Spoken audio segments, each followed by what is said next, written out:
So good evening to all. So இன்னைக்கு நம்ம பார்க்க போற டாபிக் ரொம்ப ரொம்ப முக்கியமான ஒரு டாபிக், பெர்சன்டேஜ். ஒரு ஒரு சிங்கிள் டாபிக் வந்து பாத்தீங்கன்னா எல்லா இடத்துலையும் எல்லா டிபார்ட்மெண்ட்ஸ்லையும் எவ்ரிடே யூஸ் பண்ணக்கூடிய ஒரு டாபிக் அப்படின்னு பாத்தீங்கன்னா அது சதவீதமாகத்தான் இருக்கும்.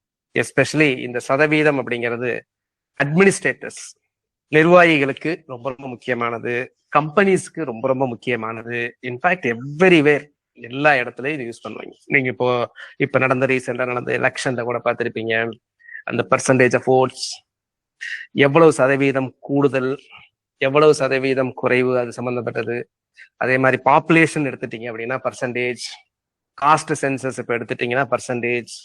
ஸோ இந்த பர்சன்டேஜ் அப்படிங்கிற ஒரு டாபிக் வந்து பாத்தீங்கன்னா மேத்ஸை பொறுத்த வரைக்கும், இந்த ஆப்டிடியூடை பொறுத்த வரைக்கும், இல்ல டே டு டே லைஃப்ல ரொம்ப ரொம்ப ஒரு முக்கியமான டாபிக் வந்து இந்த பர்சன்டேஜ், சதவீதம் அப்படிங்கிற டாபிக். ஸோ இதுல நம்ம பேசிக்ஸ்ல இருந்து பார்க்கலாம். இந்த சதவீதம்ங்கிறது வந்து ரொம்ப ரொம்ப முக்கியமானது எல்லா காம்படிட்டிவ் எக்ஸாமினேஷன்ஸ். அது டிஆர்பியா இருக்கட்டும், டிஎன்பிஎஸ்சியா இருக்கட்டும், ஈவன் யூபிஎஸ்சிலே வந்து பாத்தீங்கன்னா அதிக கேள்விகள் இந்த பர்சன்டேஜ் சம்பந்தப்பட்ட கேள்விகள் கேட்கலாம். எஸ்எஸ்சி எல்லா தேர்வுகளுக்கும் இருக்கும். ஸோ அப்போ நீங்க இதுக்குரிய அந்த பேசிக் கான்செப்ட்ஸ் உங்களுக்கு நல்லா தெரிஞ்சுக்கணும். அடுத்து ரொம்ப முக்கியமாக வந்து எப்படி ஃபாஸ்டா ஆன்சர் பண்றது, அதான் ரொம்ப முக்கியம். சரிங்களா? எவ்வளவு ஃபாஸ்டா ஆன்சர் பண்ணக்கூடிய சதவீதம் அப்படிங்கும் போதே கால்குலேஷன்ஸ் எல்லாம் நிறைய வரும்ன்ற மாதிரி இருக்கும். பட் அதெல்லாம் தாண்டி எவ்வளவு விரைவாக கணக்குகளை போடும் அப்படிங்கிறது ரொம்ப முக்கியம் சதவீதத்துல. ரைட். அத நமக்கு தெரியும். சதம் அப்படின்னா என்ன? சதம் அப்படிங்கிறத நீங்க பார்த்திருப்பீங்க. சரிங்களா? சதம் அப்படின்னா என்ன அப்படின்னு பாத்தீங்கன்னா, சதம் அப்படின்னா 100. அதே மாதிரிதான் இங்கிலீஷ்ல வந்து பாத்தீங்கன்னா சென்ட் அப்படின்னு சொல்லுவாங்க.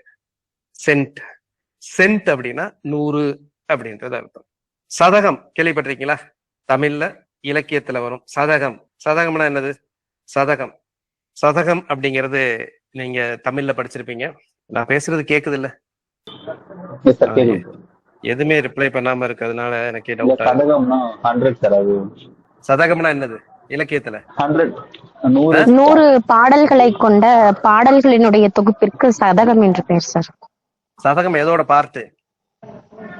அது எந்த வகையில வரும் சதகம்? கரெக்ட் தான் நீங்க சொல்றது, சிற்றிலக்கிய வகையில வரும் சார். Very good. சோ சதகம் அப்படிங்கிறது என்னது அப்படின்னா 100 பாடல்கள். சதகம் அப்படின்னால சதம் 100 பாடல்களை கொண்ட ஒரு தொகுப்பு. அது வந்து ஒரு தமிழோட சிற்றிலக்கியத்துல வகை வரும். சதம் அப்படின்னாலே 100. சதகம் அப்படிங்கும் போது அது என்னன்னா 100 பாடல்களை கொண்ட தொகுப்பு. இது வந்து சிற்றிலக்கியங்களில் ஒன்றாகும். சிற்றிலக்கியம் நமக்கு தெரியும். மொத்தம் எத்தனை சிற்றிலக்கியங்கள்? 96.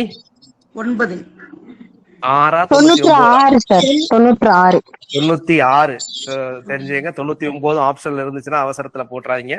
96. ஓகே, இப்ப நம்ம இங்க வருவோம். பெர் அப்படின்னா எத்தனைக்கு அப்படின்னு வரும். சென்ட் அப்படின்னா 100. அப்ப பர்சன்டேஜ் அப்படின்னா எவ்வளவு அப்படின்னா சொல்றதுன்னா 100க்கு எவ்வளவுப்பா? நம்ம மார்க் எல்லாம் நீங்க பாருங்களேன், எல்லா மார்க்குமே பாத்தீங்க அப்படின்னா மோஸ்ட்லி வந்து பாத்தீங்க அப்படின்னா 100க்கு எவ்வளவுன்னு வரும். அப்புறம் தான் பிளஸ் டூல தான் அப்புறம் தான் 200 மார்க் ஆக்குறாங்க. இப்ப எல்லாமே 100 கொண்டாண்டாங்க. சோ நிறைய இடத்துல நம்ம எல்லாமே ஈஸியா கால்குலேட் பண்றதுக்கு, ஈஸியா புரிஞ்சுக்கிறதுக்காக நம்ம 100க்குன்னு பேசுவோம். நம்ம எப்ப மெட்ரிக் சிஸ்டத்துக்கு மாறினமோ அப்ப இருந்து நமக்கு இந்த 100 அப்படிங்கறதெல்லாம் ரொம்ப ரொம்ப முக்கியம். மெட்ரிக் சிஸ்டம், தசமத்துல இருந்து இதுல இருந்து ஆனா அது இதெல்லாம் வந்துட்டு மெட்ரிக் சிஸ்டம். இது எக்ஸாம்ல அடிக்கடி கேட்பாங்க. மெட்ரிக் சிஸ்டம் வந்து எப்போ சேஞ்ச் பண்ணாங்க தெரியுங்களா? நம்ம ஒவ்வொன்றும் பார்க்கும்போது அது ரிலேட்டட், சம்பந்தப்பட்ட மற்ற விஷயங்களும் முக்கியம். எக்ஸாம்ல மற்ற விஷயங்கள் கேட்பாங்க. ஸோ இந்தியா வந்து எப்போ வந்து பாத்தீங்கன்னா அந்த மெட்ரிக் சிஸ்டத்துக்கு இந்தியா போச்சு. இது அடிக்கடி கேட்கிற questions. Metric system of weights, measures, இதெல்லாம் எடைகள், அளவீடுகள், இதெல்லாம் வந்து பாத்தீங்கன்னா எந்த வருடத்துல இருந்து இந்தியாவுல, அதாவது அதுக்கு முன்னாடி எல்லாம் அனாஸ் இருந்தது. 1860 சார். அனா அப்படிங்கறதெல்லாம் 100ன்னு மாறுச்சு. புரிஞ்சுதுங்களா? அதுக்கு முன்னாடி எல்லாம் அனாஸ் இருந்துச்சு. அனாஸ் 1 ரூபாய்ங்கிறது எத்தனை ஆனா தெரியுமா? 1 ரூபாங்கிறது எத்தனை ஆனா? 100 சார். 1 ரூபாய் அப்படிங்கிறது 16 அணா. இன்னைக்கு கூட இதை மறக்காம நம்ம இருக்கிறோம். புரியுதா? எப்படி சொல்லவா? 1 ரூபாங்கிறது 16 அணா. அதே 1 ரூபாய் வந்து பைசால மாத்திரம் 1957ல. 1957ல பைசால மாத்துறீங்க அப்படின்னா 100 பைசா. புரிஞ்சுக்கங்க. சரி, இப்போ அரை ரூபானா எத்தனை பைசா? 8 அணா. புரியுதா? நம்ம 50 பைசா வந்து எப்படி சொல்லுவோம்? 50 பைசாவை இன்னைக்கு கூட எப்படி சொல்லுவோம் நம்ம? 8 அணா. 8 அணா. அதுதான். 1 ரூபானா 16 அணா, 50 பைசானா 8 அணா, 25 பைசாவை நம்ம என்ன சொல்லுவோம்? சொல்லிக்கிட்டு இருந்தோம். இப்ப 25 பைசால புழக்கத்துல இல்ல. 25 பைசா 4 அணான்னு சொல்லியிருக்கோம் தெரியுங்களா? 25 பைசானா 4 அணா. சோ அப்படின்னா 25 பைசானா 4 அணா, 50 பைசானா 8 அணா, 1 ரூபானா 16 அணா. அந்த 16 அணா தான் ரொம்ப வருஷமா இருந்துச்சு. இத 1957ல மாத்தணும். 1957. சரிங்களா? இந்த கேள்வி வந்து அடிக்கடி கேட்பாங்க. 1957ல வந்து எஸ்பெஷலி காயின்ஸ் எல்லாம் வந்து பாத்தீங்க அப்படின்னா பைசாவில மாத்தணும். 1957 அது எஃபெக்டிவ் வந்தது வந்து பாத்தீங்கன்னா 1 ஏப்ரல் 1958ல இருந்து எஃபெக்டிவ் வந்தது. சரிங்களா? ரைட். இது எல்லாமே ஒவ்வொன்றும் நம்ம தெரிஞ்சுக்கணும். ஸோ பெர்சன்ட், அதனால 100க்குன்னு கால்குலேட் பண்ணும்போது ஈஸியா இருக்கும். அதனாலதான் நம்ம மார்க்கெல்லாம் 100க்குன்னு வச்சுக்குவோம். 50க்குன்னு கால்குலேட் பண்ணா கூட அப்புறம் 100க்குன்னு மாத்திக்குவோம். 200க்குன்னு கால்குலேட் பண்ணா கூட அப்புறம் 100க்குன்னு மாத்திக்குவோம். சரிங்களா? சோ அப்போ இந்த சதவீதம் அப்படிங்கிறது என்னது அப்படின்னா 100க்கு எவ்வளவுப்பா?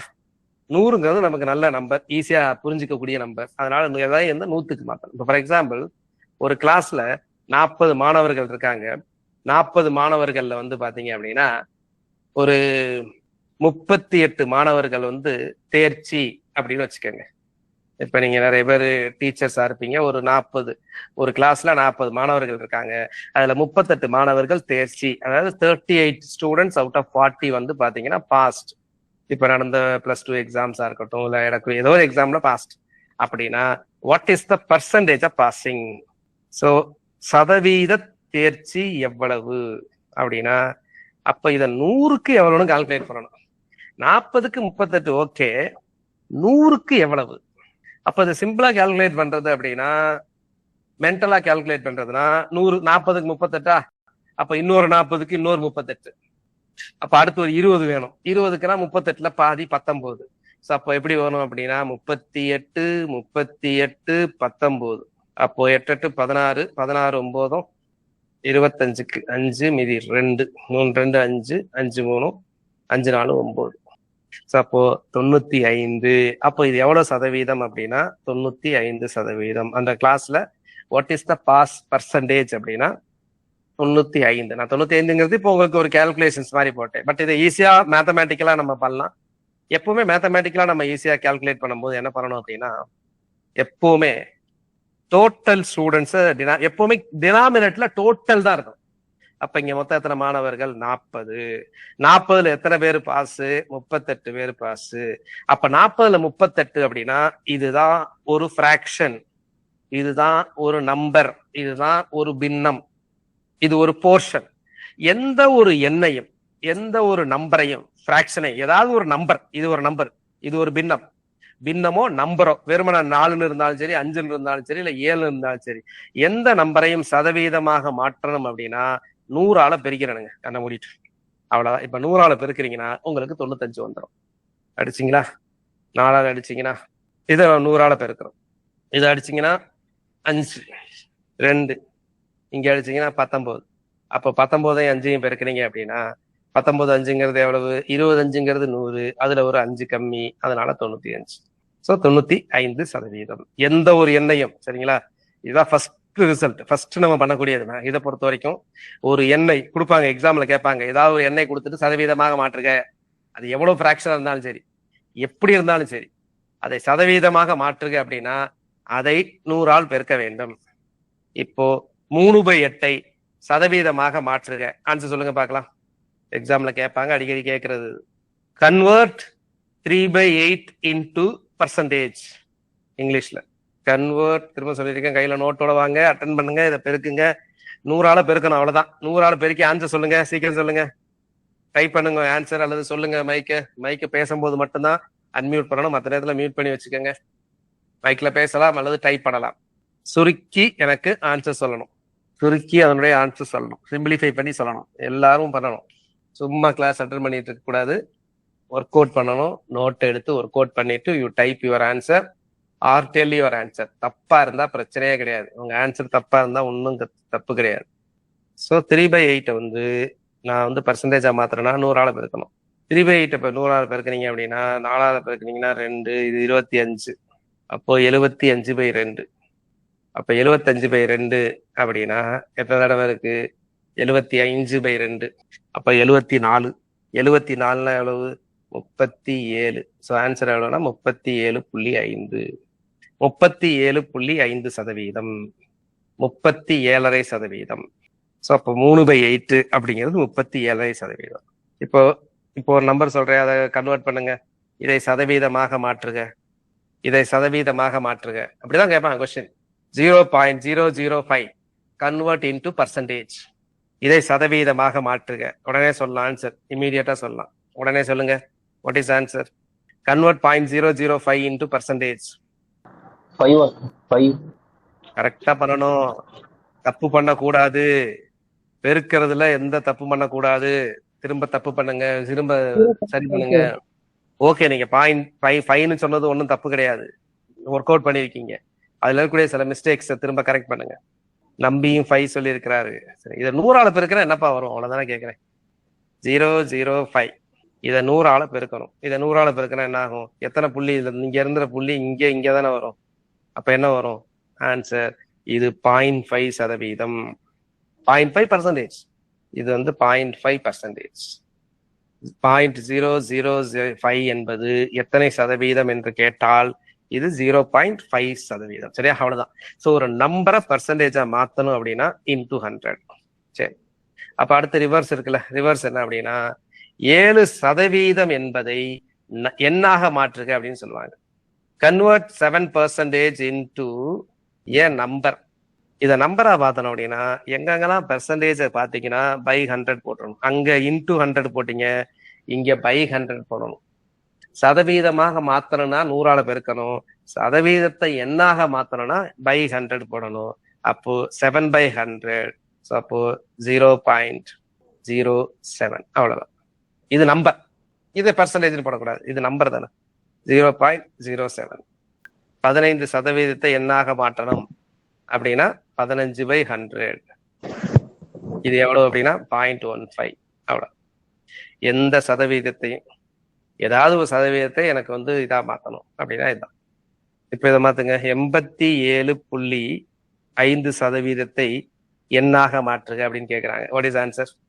87.5% எண்ணாக மாற்றுக, அல்லது 87.5% convert into a number, or 87.5% is equal to which of the following numbers? 4 options கொடுத்துருவாங்க. ஸோ 87.5% எண்ணாக மாற்றுக. Convert this into a number. 8.75. எவ்வளோங்க? 8.75. 8.75. கரெக்டா பண்ணுங்க சார். இதை எந்த நம்பரால இதை எந்த நம்பரால பெருக்கணுமா வகுக்கணுமா சார்? வகுக்கணும் சார். 100 வகுக்கணும் தானே? ஆமாங்க சார். 100 வகுத்தீங்கன்னா அந்த புள்ளி என்ன ஆகும்? ஒரு நம்பரை 100 வகுத்தீங்கன்னா அந்த புள்ளி எங்க போகும்? 2 digit தள்ளி வரும் சார். 2 digit தள்ளி வரி. அப்ப எவ்வளவு வரும்? 0.875. 0.875. ஒரு 10 வகுத்தீங்கன்னா ஒரு புள்ளி போகும். 100ங்கிறதுனால 2 புள்ளி தள்ளி வரும். சரியா? Okay, right. ஸோ அப்போ அதெல்லாம் முக்கியம். ஸோ அப்போ கண்டுபிடிச்சிட்டீங்க, இப்போ தெரிஞ்சுக்கிட்டீங்க. ஒரு எண்ணெய், எந்த எண்ணெயும் சதவீதம் மாத்திரனா 100 பெருக்குங்க. சதவீதத்தை எண்ணாக மாத்திரனா அப்படியே ரிவர்ஸ் 100 வகுங்க. சரிங்களா? ரைட். அடுத்து சில சதவீதங்கள் எல்லாம் நீங்க மனப்பாடமா தெரிஞ்சிருக்கணும் உங்களுக்கு. அரை என்பது எத்தனை சதவீதம்? எங்கேயாவது நம்ம அரைன்னு பேசுறோம்னா எத்தனை சதவீதத்தை டினோட் பண்ணுது? அரைனா எத்தனை சதவீதம்? 50%. ஏன் அரைனா 50% சொல்றோம் அப்படின்னா ஒண்ணும் கிடையாது. அரைய 100 பெருக்கினீங்கன்னா 50 வரும், அவ்வளவுதான். அதனாலதான் 50%. சரியா? அதே மாதிரி 1/3. 1/3 எத்தனை சதவீதம் அப்படின்னா 33 1/3%. ஏன் அப்படின்னா 1/3 சதவீதமாக மாத்தினா 100 பெருக்கணும்ல. 100/3 எவ்வளவு? 33 1/3%. ஸோ அப்போ இதெல்லாம் இந்த நம்பர் எல்லாம் தெரிஞ்சு வச்சுக்கோங்க. ஸோ ஆஃப் இது உங்களுக்கு தெரியும். 1/3 இது மாதிரி நிறைய நான் இப்போ எழுத போறேன், அதெல்லாம் ஞாபகம் வச்சுக்கணும், அதெல்லாம் எழுதி வச்சுக்கோங்க. 1/4 என்பது 25%. எப்படி வந்ததுன்னா இன்டூ 100 இப்போ போட்டோம்ல, அதே மாதிரிதான். 1/5 என்பது 20%. 1/6 என்பது 16 2/3%. 1/7 என்பது 14 2/7%. 1/8 என்பது 12.5%. 1/9 என்பது 11 1/9%. 1/10 என்பது 10%. 1/11 என்பது 11 1/9%. 1/12 என்பது 8 1/3%. அட்லீஸ்ட் 12 வரைக்குமாவது உங்களுக்கு தெரியணும். இது எல்லாத்தையும் நோட் பண்ணிக்கோங்க. இது எல்லாமே மனப்பாடமா உங்களுக்கு தெரியணும். சார் 1/11%. 1/11 into 100 100ஆல பெருக்கணும்.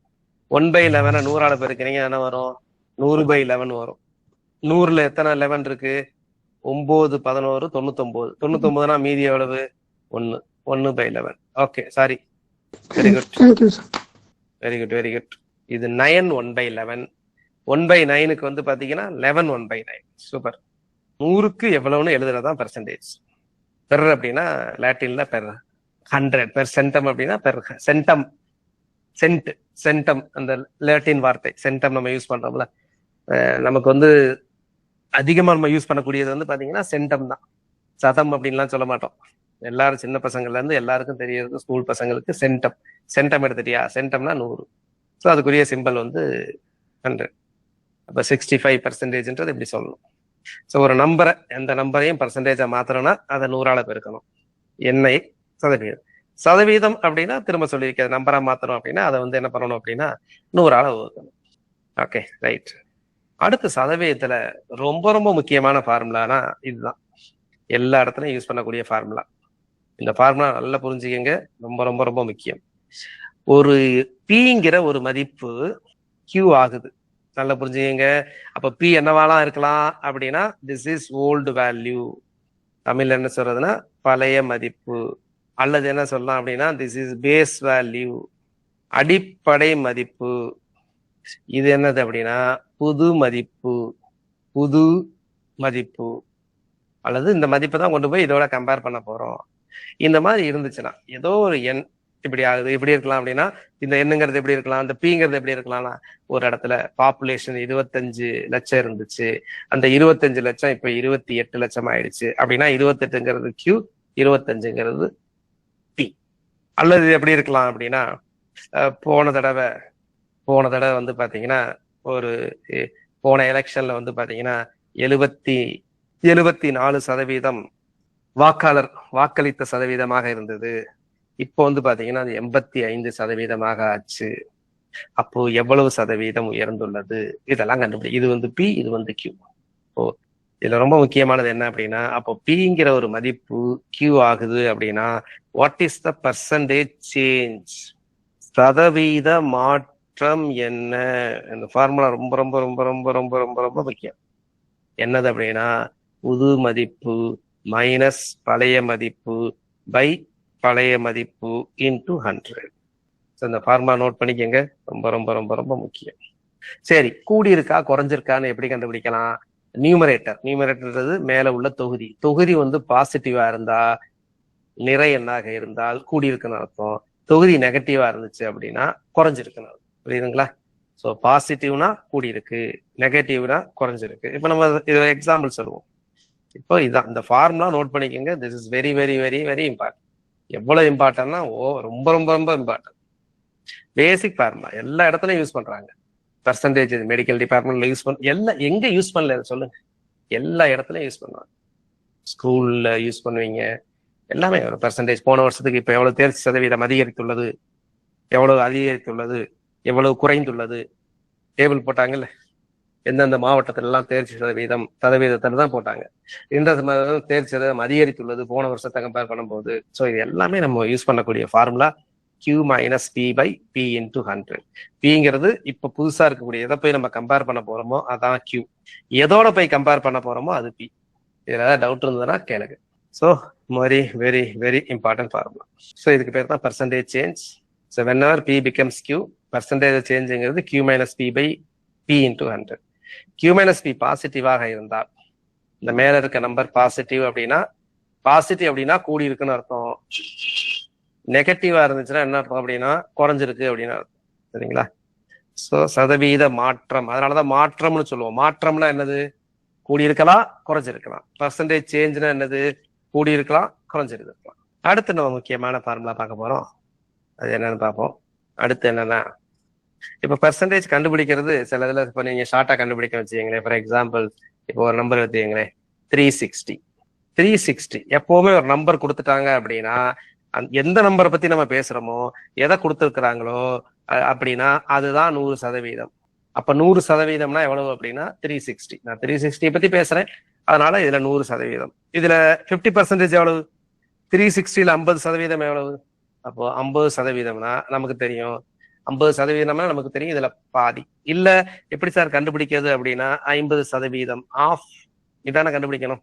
50% ஆஃப் 360, அதாவது 360ல் 50%.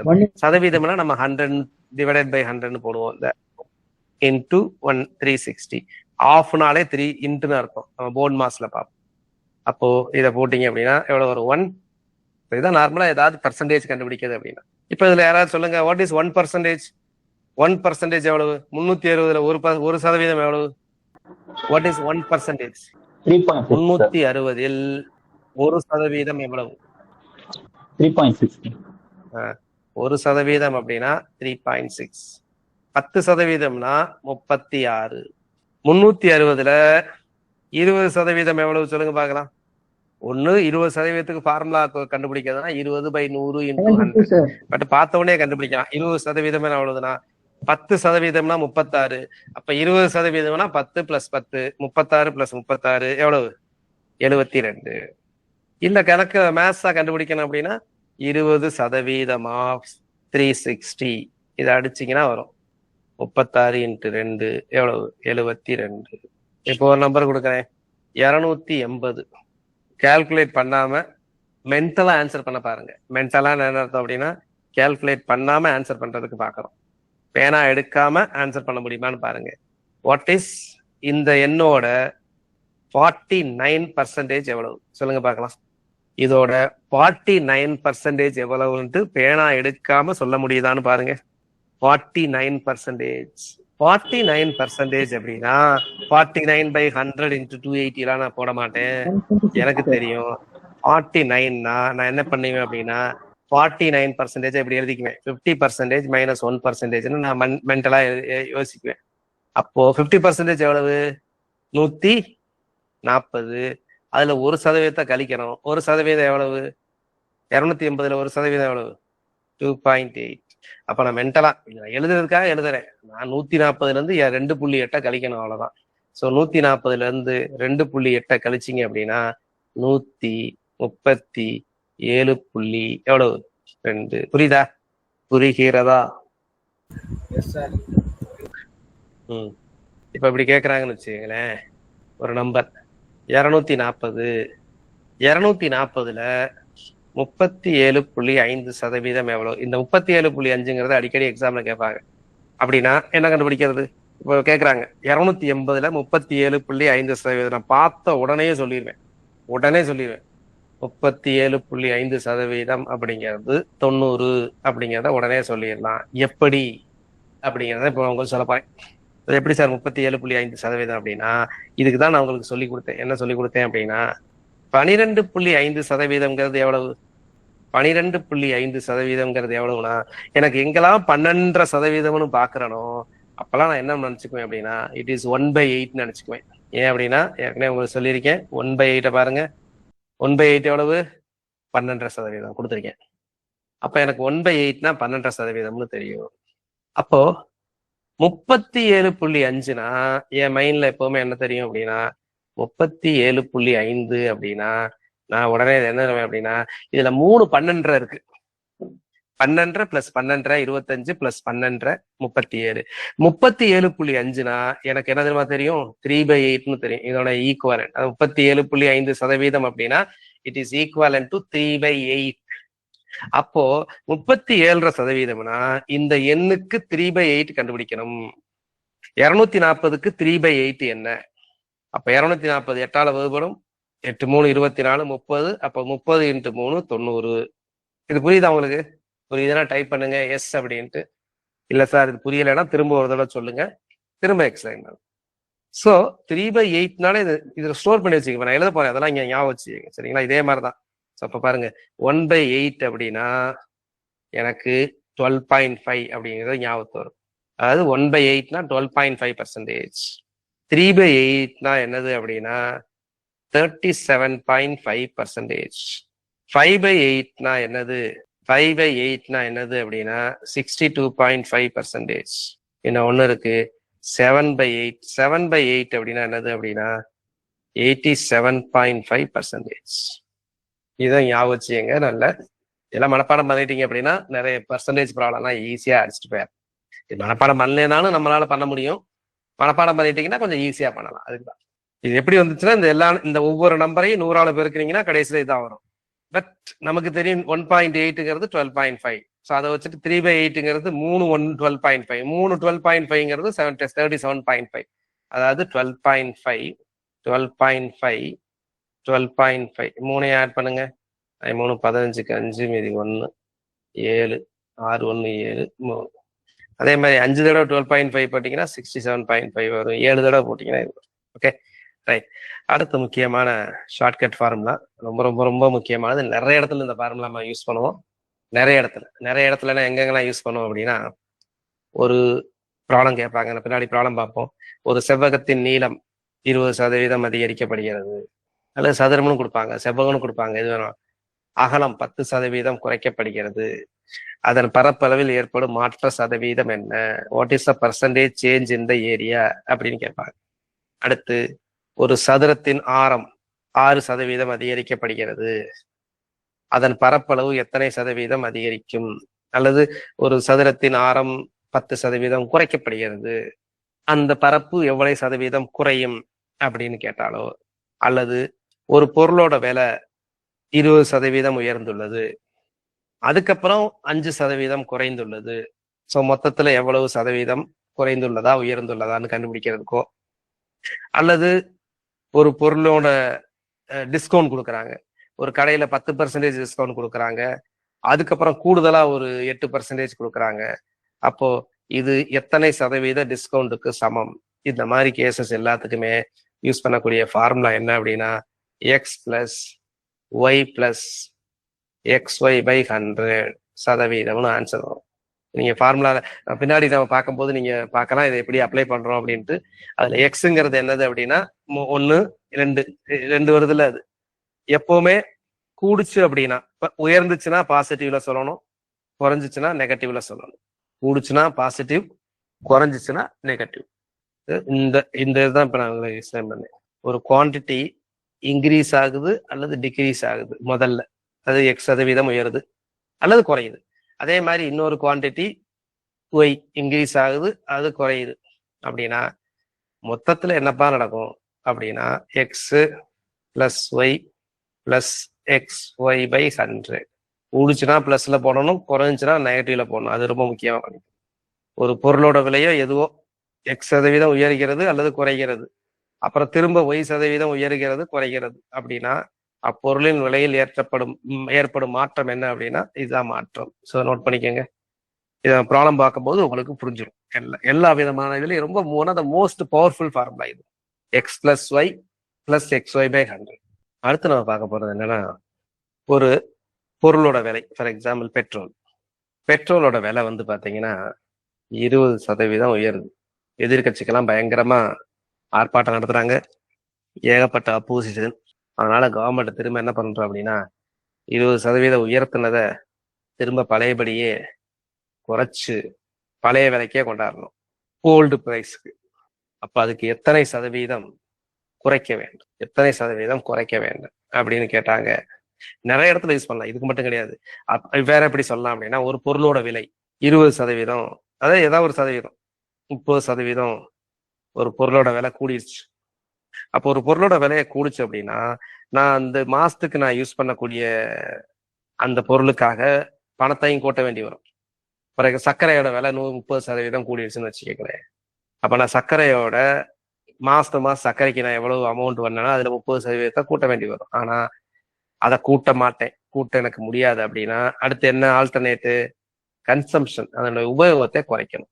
அப்போ எத்தனை சதவீதம் அதனுடைய உபயோகத்தை குறைக்க வேண்டும் அப்படிங்கிறதுக்கு இது நம்ம சொல்லக்கூடிய ஃபார்முலா என்ன அப்படின்னா, this is 100R by 100 plus R percentage. இதுல ஆறுங்கிறதா அந்த நம்பர் எவ்வளவு பர்சன்டேஜ் கூடுது அப்படிங்கிறது. இதாவது இந்த ஃபார்முலா எப்ப யூஸ் பண்ணணும் அப்படின்னு பாத்தீங்கன்னா, கூட்டுறதை பத்தி சொல்லுவாங்க, எவ்வளவு குறையுது அப்படின்னு கேட்டாங்கன்னா யூஸ் பண்ணக்கூடிய ஃபார்முலா இது. கூடுறதை பத்தி சொல்லிட்டு எவ்வளவு குறைக்கணும் அப்படின்னு பத்தி கேட்டாங்க அப்படின்னா அதுக்கு யூஸ் பண்ணக்கூடிய ஃபார்முலா இங்க கொடுத்துருக்கேன் பாருங்க. நிறைய கேஸ்ல இதை யூஸ் பண்ணலாம். இதான் 100R by 100 plus R percentage. அதான் R by 100 plus Rன்னு போட்டிருக்கேன். ரெண்டு ஒன்று தான். 100R by 100 plus R percentageன்னு போட்டிருங்க. ஒரு நம்பர் 6% உயர்கிறது, எப்பவுமே ஃபர்ஸ்ட் உயர்கிறது அப்படின்னு வந்துட்டு எவ்வளவு குறையுன்னு கேட்டா இது. அடுத்து பாருங்க, அதே இது இந்த ஃபார்முலா அப்புறம் வரும். இந்த ஃபார்முலா இன்னும் உங்களுக்கு சொல்லவே இல்லை. இப்ப இதை தான் நான் சொல்லிட்டு இருக்கேன். அடுத்து பாருங்க, ஒரு பிரைஸோட பொருள் 6% உயர்கிறது அப்படின்னா அதோடைய கன்சப்ஷனை எவ்வளவு குறைக்கணும் அப்படிங்கிறதுக்கு. தமிழ்ல பாருங்க, எக்ஸ் என்ற எண் ஒய்யை விட 6% அதிகம். அப்போ ஒய் என்ற எண் எக்ஸை விட, இப்போ இது மாதிரி கேட்பாங்க தெரியுமா, ஒருவருடைய ஊதியம், ஒருவருடைய இன்கம், இப்ப ஏயோட இன்கம் பியோட இன்கத்தை விட 20% அதிகம். அப்போ பியோட இன்கம் ஏயோட இன்கத்தை விட எத்தனை சதவீதம் குறைவு அப்படின்னு கேட்டீங்கன்னா இந்த ஃபார்முலா யூஸ். அல்லது ஒரு பொருள் 6% உயர்கிறது, அந்த விலையை உயர்த்தாமல் எவ்வளவு பொருளின் குறைப்பு, நுகர்வை எத்தனை சதவீதம் குறைக்கிறோம்னா இதை யூஸ் பண்ணும். அடுத்து இப்ப இது சொன்னதுக்கு அப்படியே ஆப்போசிட், ஒரு பொருளோட விலை குறைகிறது. பொருள் மட்டும் கிடையாதுங்க, இப்ப போன ப்ராப்ளத்தை பாருங்களேன். போன ப்ராப்ளத்தை எப்படி எடுக்கலாம் அப்படின்னா, ஒரு கம்பெனில பாத்தீங்கன்னா வேலையாட்கள் இருக்காங்கல்ல, கம்பெனில வேலையாட்களை X% அதிகரிச்சுட்டேன், வேலை ஆட்களை X% அதிகரிச்சிட்டேன், வேலை ஆட்களை X% அதிகரிச்சிட்டேன். ஆனா எனக்கு அந்த உற்பத்தி பண்ணதை அதிகரிக்க விருப்பம் இல்லை, அதே அளவு இருந்தா போதும் அப்படின்னா, அப்போ ஒர்க்கிங் ஹவர்ஸ் இருக்குல்ல, அந்த ஒர்க்கிங் ஹவர்ஸை எவ்வளவு சதவீதம் குறைக்கணும் அப்படின்னா 100R by 100 plus R percentage. இப்ப கொடுத்த ஃபார்முலா. அதே மாதிரி ஒரு இடத்துல பாத்தீங்கன்னா ஒர்க்கிங் ஹவர்ஸ் ஒரு கம்பெனில கூட்டிட்டாங்க. ஒரு கம்பெனில இது வரைக்கும் 8 மணி நேரம் வேலை பார்த்தாங்க, அதை 10 மணி நேரமா ஆக்கிட்டாங்க. யாரோட பேச்ச கேட்டு? இன்ஃபோசிஸ் சேர்மன் ஒரு தடவை இப்ப கொஞ்ச நாளா சொல்லிட்டு இருந்தார் தெரியுங்களா, இங்க என்ன ஒர்க்கிங் ஹவர்ஸ் கம்பெனில இருக்கிறவங்களாம் நிறைய நேரம் ஒர்க் பண்ணணும், எதையோ கேட்டு ஒரு கம்பெனி ஒரு 20% வேலை நேரம் உயர்த்திருச்சு. அப்ப 20% வேலை நேரம் உயர்த்திருச்சு அப்படின்னா அப்ப எவ்வளவு எண்ணத்தை குறைக்கணும் அப்படின்னா எவ்வளவு ஆட்களை வேலையிலிருந்து நீக்கலாம், குறைக்கலாம். அதுக்கு நான் சொன்ன formula 100R by 100 plus R percentage. இதெல்லாம் பின்னாடி ப்ராப்ளம் பார்க்கும்போது பார்க்கலாம், ஒவ்வொரு இதுலையும் இதை யூஸ் பண்ணுவோம். அதுக்கு தான் நான் டீட்டெயில்டா சொல்லிட்டு இருக்கேன். அடுத்ததுல நம்ம ப்ராப்ளம்ஸ் பார்த்துட்டு இருக்கோம். அடுத்து தொடர்ச்சியா நிறைய ப்ராப்ளம்ஸ் பார்ப்போம். பழைய PYQ எல்லாத்துலயும் எடுத்து பார்க்க போறோம். இப்ப இதே அடுத்த கேஸ், இது என்ன அப்படின்னா குறையுதுங்க. இப்ப நான் சொன்னது எல்லாத்துக்குமே கூடுது, அப்புறம் எவ்வளவு குறைக்குதுன்னு பார்த்தோம். இன்னொன்னு பண்ணலாம்ல, குறைச்சிட்டு அப்புறம் எவ்வளவு கூடுதுன்னு பண்ணலாம்ல. அப்போ அதுக்கு ஃபார்முலா என்ன அப்படின்னா 100R by 100 minus R percentage. 100R by 100 minus R percentage. என்ன, ஒரு பொருளோட விலை 20% குறைகிறது, திரும்ப பழையபடி நான் அதே விலைக்கு கொண்டாடணும். அப்ப எவ்வளவு உயர்த்தணும் அப்படின்னா 100 into 20 by 100 minus 20%. இதை சிம்பிளிஃபை பண்ணீங்கன்னா 25% வரும். அப்போ 20% குறைஞ்சத 25% உயர்த்தினாதான் பழையபடிக்கு வரும். எக்ஸாம்பிள் பாருங்களேன், ஒரு 100ன்னு வச்சுக்கோங்க. ஒரு பொருள் எப்பவுமே பர்சன்டேஜ் ரொம்ப ரொம்ப முக்கியமான விஷயம் பாத்தீங்கன்னா, எதையுமே ஒரு ப்ராப்ளத்துல கொடுத்துட்டாங்களோ கொடுக்கலையே 100ன்னு வச்சுட்டு ஆன்சர் பண்ணீங்கன்னா ஈஸியா இருக்கும். ஸோ அப்போ ஒரு பொருள் 100 ரூபான்னு வச்சுக்கோங்க, அதை 20% விலை குறைஞ்சு போச்சு. அப்ப 20% குறைஞ்சு போச்சுன்னா இப்ப புதிய விலை என்னவாகும் அப்படின்னா 80 ஆகும். 80 திரும்ப நான் 100 ஆக்கணும்னா எத்தனை சதவீதம்? இது இங்க பாருங்க, இது எப்படி 80 ஆச்சுன்னா 20% குறைத்ததினால் 80 100 ஆக்கணும் அப்படின்னா எத்தனை சதவீதம் உயர்த்தணும் அப்படின்னா 25% உயர்த்தணும். எப்படி? PQ ஃபார்முலா யூஸ் பண்ணலாம்ல, 20 by 80 into 100. இந்த PQ minus P by P into 100 போட்டீங்கன்னா இது அடிச்சீங்கன்னா என்ன வரும்னா 25% கூடி இருக்கு. அதுக்கு தான் அந்த ஃபார்முலா யூஸ் பண்றோம். புரிகிறதா? ரெண்டு ஃபார்முலாவோட இம்பார்ட்டன்ஸ், ஏன் அந்த ஃபார்முலா யூஸ் பண்றோம். ஸோ 6% குறைகிறது, ஃபர்ஸ்ட் குறைஞ்சது அப்படின்னா எவ்வளவு கூட்டணும்னு கேட்டீங்கன்னா 100R by 100 minus R percentage. அல்லது ஒரு பொருள் எக்ஸ் என்ற எண் ஒய்யை விட 6% குறைவு, ஒய் என்ற எண் எத்தனை சதவீதம் அதிகம் அப்படின்னு கேட்டீங்கன்னா 100r/100 - r. ஸோ ரொம்ப முக்கியமானது என்ன அப்படின்னா, நீங்க ஷார்ட்டா புரிஞ்சுக்க வேண்டியதுதான். கூடுதுன்னு கேட்டுருவாங்க. கூடுதுன்னு கேட்டுட்டு இது கொடுத்துருவாங்க. ஈவன் எவ்வளவு கூடுதுங்கிறது கொடுத்துருவாங்க. கொடுத்துட்டு என்ன கேட்பாங்கன்னா, எவ்வளவு குறைகிறது, அதாவது எவ்வளவு சதவீதம் குறைகிறது அப்படின்னு கேட்பாங்க. இது கேட்கப்படுகிறது. எவ்வளவு சதவீதம் அப்படின்னு கேட்டாங்கன்னா, இதுக்குதான் என்ன ஃபார்முலா? இதுக்கான ஃபார்முலா தான் என்னது? 100r/100 + r சதவீதம். இதான் இதை கண்டுபிடிக்கும். புரியுதா? அப்ப இதே வேற மாதிரி எப்படி கேட்பாங்க அப்படின்னா, குறைஞ்சதுன்னு கொடுத்துருவாங்க. கிவன் இது கொடுத்துருப்பாங்க, இத்தனை சதவீதம் குறைந்துள்ளது, அதாவது 6% குறைந்துள்ளது. 6% குறைந்துள்ளதுன்னு கேட்டுட்டு எவ்வளவு சதவீதம் உயர்த்தணும் அப்படி கேட்டாங்கன்னா, அதுக்கு நீங்க யூஸ் பண்ணக்கூடிய formula 100r/100 - r percentage. So இதான் அந்த பர்சன்டேஜ்ல முக்கியமான ஃபார்முலாஸ்.